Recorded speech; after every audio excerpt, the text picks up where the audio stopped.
You are looking at Julian's pronunciation guide, where we look at how to pronounce better some of the most mispronounced words in the world, like this other curious word. But how do you say what you're looking for today?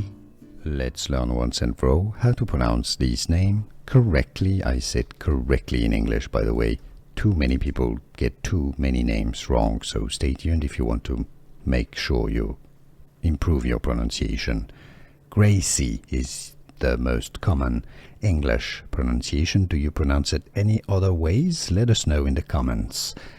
Where are you from as well? Gracie, Gracie, Grazie, Grazie mille, that's a different story. Gracie. How to pronounce Gracie. Here are more videos on how to pronounce more confusing words and names too many mispronounced. Like this video if you found it useful. I appreciate your support. I'll see you soon and thanks for watching.